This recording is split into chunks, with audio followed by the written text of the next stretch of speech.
Good morning, everybody, and thank you all for coming. My name is Mark Blanchou. I'm a security consultant for ISEC Partners, which is part of the NCC group. So I'm here to talk to you about race conditions introduced by the compiler and the hardware in log-free code, which can be observed in parts of OSes and VMs, among other applications. So we don't have too much time, so I'm going to start this thing off with the problem. The problem is, and it's probably known by most of you, but the compiler does not create a binary that will execute the code you write. What you write is expensive and not optimized, so a different program is usually compiled instead.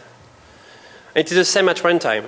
Your hardware can do optimizations, such as instruction reordering, which should not be visible to a single thread, but can create issues with not properly synchronized code running on more than 2 cores. So why should you care? Log-free code is used for parts of several types of applications, and we'll see why. But writing that type of code is hard. And since finding these types of bugs have not been told too much in the security industry, there are still a lot to be found. And this applies to several layers, from compiler to hardware introduced bugs, as well as wrong assumptions developers make about memory models in various languages and platforms. These bugs are relatively tricky to find and easy to miss because they can be introduced in code that could be assumed to be correct and not show at all during testing. But they can appear when certain conditions are met, when the code runs on a different hardware, or even when it's compiled with a more recent version of a compiler. So I'm not going to disclose any bugs during this talk, but I will give you some of the information you need to be able to find bugs that can potentially have severe consequences, since some of them can potentially lead to or help into finding privilege escalation vulnerabilities. So I'm not going to go into too much details in regards to definitions related to the hardware or the compiler, but I'll try to cover information that would help you better understand the problem. I will then discuss various issues that could be introduced by the hardware and the compiler in log-free code. I will later on explain some techniques that can be used to find these bugs. So what are logs? When you share data between threads, you usually see the use of locks. They were first created because of the difficulty in writing multi-threaded programs. With them, you don't have to worry about reordering or some optimizations, and they are getting faster than they used to be. Okay, so this picture is kind of intense. Don't get me wrong here. Locks are good. But they are kind of like this tank. Pretty strong, relatively slow, safe, but can also get your program stuck. Okay, so what is log-free programming? By definition, it is impossible for the system to lock up when you're using log-free code. So no more deadlocks when your program gets stuck, or live locks in cases of resource starvation. So suspending a thread, for instance, will not block the entire program. We use it for real-time operations, multimedia, financial apps, OSes, VMs. We use it for interrupt handlers in real-time systems, or when tasks have to complete within a certain time limit. It also has scalability benefits on multiprocessor machines, and it's usually faster than logs when written correctly. So let's start with the very obvious. What does the compiler and hardware know when compiling or executing code? They just know what's going on within a single thread. And they obviously don't know about any memory location that could be shared across threads. So the same thing, it is the same thing than when writing logs.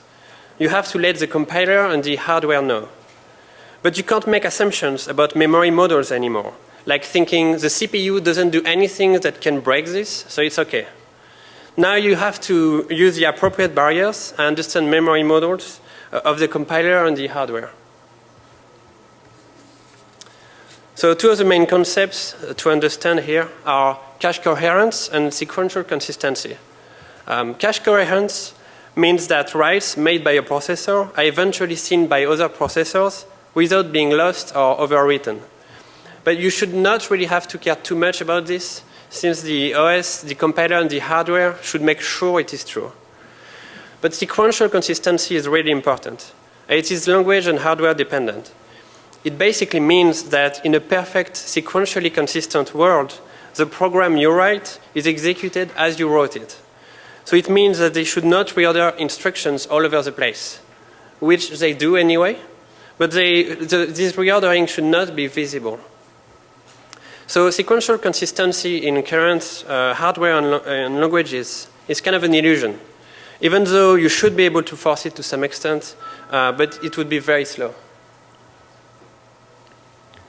So let's talk about compiler specifics.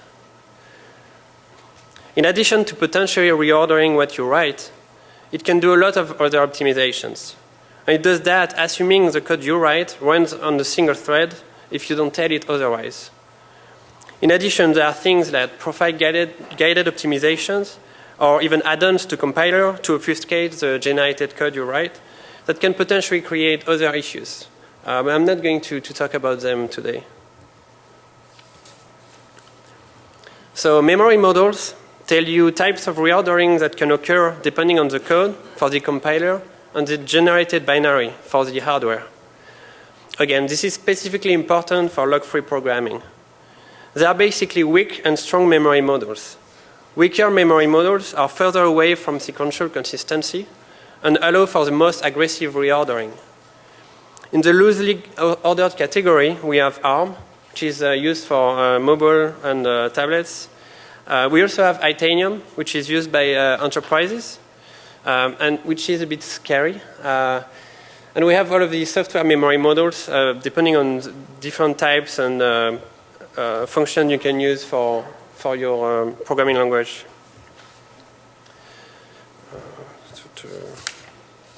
So let's start with the reordering issues. So reordering can happen at runtime and compile time. Let's see. All right. So I'll detail some of the potential issues that can be very exhaustive. So I'm not going to be very exhaustive due to a short time frame for this presentation, but I will mention some of them within this part. So as I already mentioned, this is not a problem when you use locks, but that can only mostly appear when you use lock-free programming. I'm going to start with atomicity. So one critical component for multi-threaded programs is atomicity. An atomic operation means it occurs instantaneously, and it basically prevents other threads from interfering when modifying a memory location. C and C++ operations are not presumed atomic, even though some native types can be if they are not wider than the memory bus and if they are aligned. So, for instance, non-aligned read or write, like the example at the bottom here, or an operation that read or writes more than 8 bytes on a 64 bits wide bus, for instance, are probably not going to be atomic. Another example of non-atomic operation is a simple incrementation with actually 3 instructions: a load, an increment, and a store. So this cannot be atomic.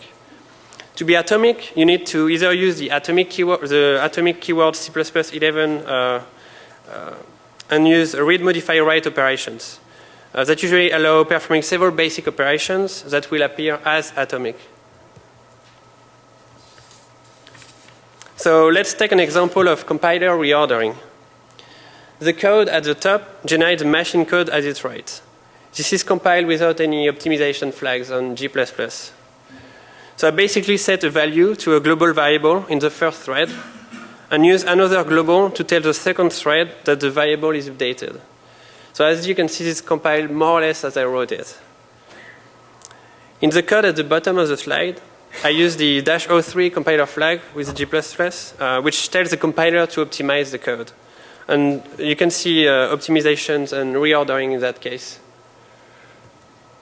You can get a better picture of the problem here.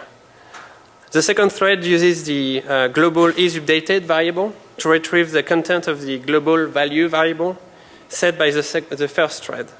By reordering the instruction in the code of the first thread, the second thread can get an incorrect value for the global value variable.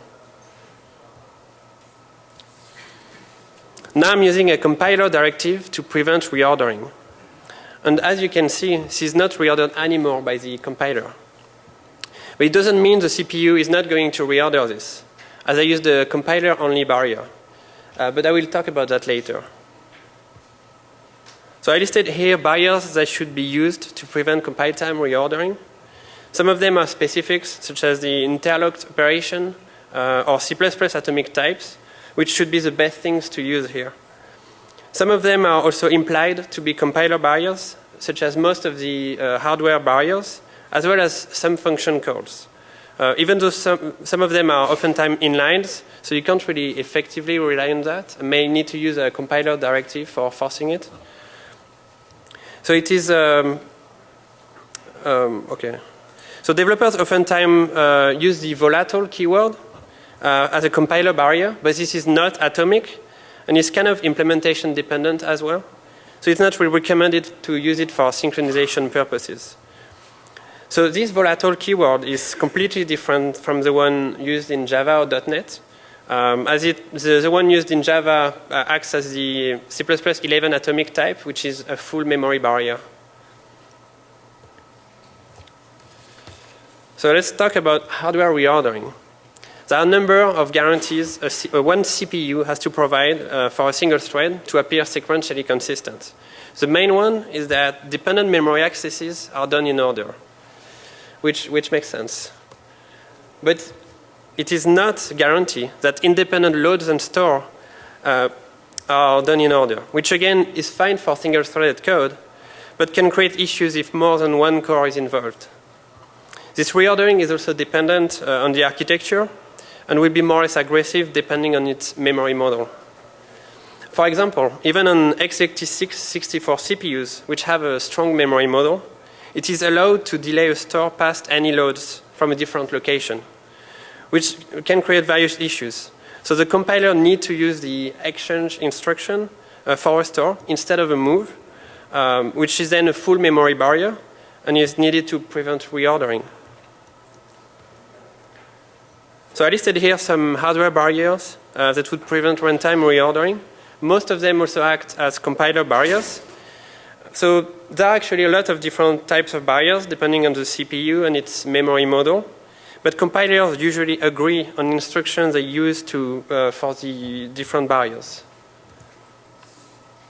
On x86, for instance, the sequential consistent store I talked about earlier is almost always an exchange and not an mfunds plus move, as you can see on this documentation, which could work too, but the exchange is actually cheaper. As you can see for ARM on the right, there are a lot of different instructions depending on the operation because it reorders way more aggressively than x86. Now I'm going to talk about some optimizations compiler can do and that can create issues in log-free code. This slide lists some optimization that can be bad. I won't talk about them in details, but I will show some examples. So what can go wrong here? Any idea?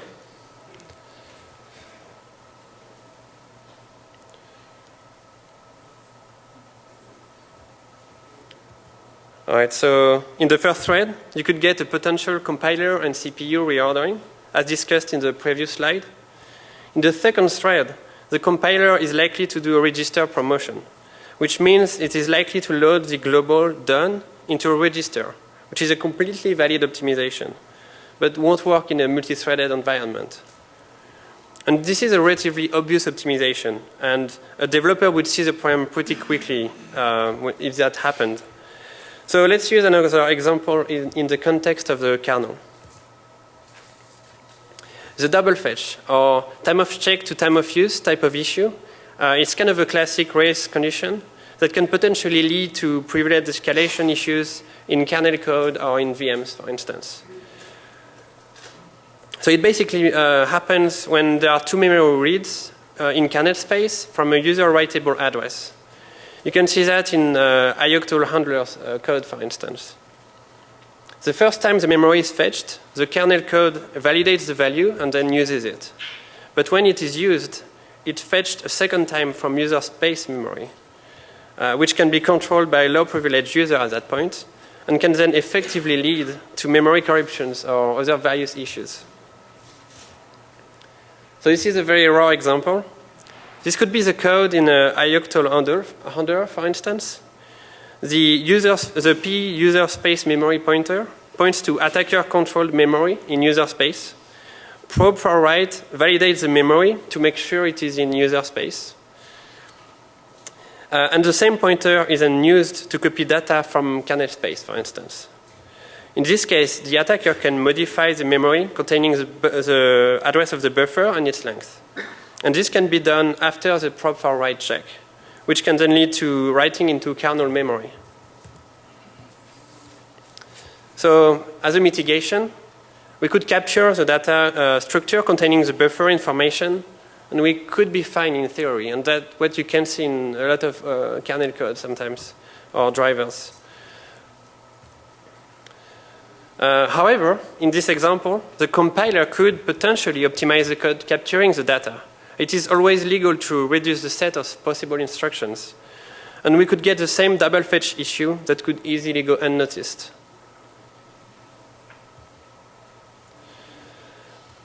Now, if you apply a compiler-specific mitigation here to force the capture of the variable with a cast into a volatile type, we can potentially do that because we don't need atomicity, and memory accesses are performed in order here. But in the case of a compiler bug, which can happen, the data would still be captured twice.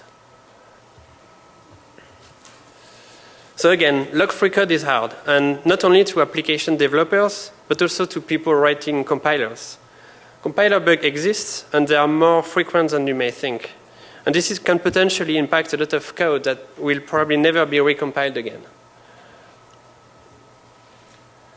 So it is relatively tricky to find these bugs, but finding out which version of the compiler was used, as well as knowing bugs a specific compiler can introduce, could be a start. Looking for specific instructions would allow you to find code sections that should be protected. Then you need to determine if the right hardware barrier was used everywhere, and this mostly works for weaker memory models. You could use a thread sanitizer or TSAN, which is based on Valgrind for Linux and macOS, and PIN for Windows, which is a dynamic binary instrumentation tool. Also, if any double fetch has been introduced, Drew and Ginvail are going to talk about a tool to find that kind of issues more easily tomorrow. So if you have the code, you should make sure you understand well all of the various memory models and thoroughly test code that should not be optimized in any way. If you are a developer, you should consider using logs where you can if you're unsure about some of the memory models of the language. In terms of testing with the code, you should probably write as many test cases as you can and use a thread sanitizer. You could also do equivalence checking using different compilers, but it could be pretty difficult as you need to know which generated code is supposed to be correct. Testing with CPUs with weaker memory models can be good as well. You could cross-compile for Athenium, for instance, which is a weakly ordered CPUs, and see if the code still works fine. So all in all, log-free programming is hard. It can introduce tons of issues in the applications you are testing, even in otherwise correct code due to potential compiler issues. All right, thank you.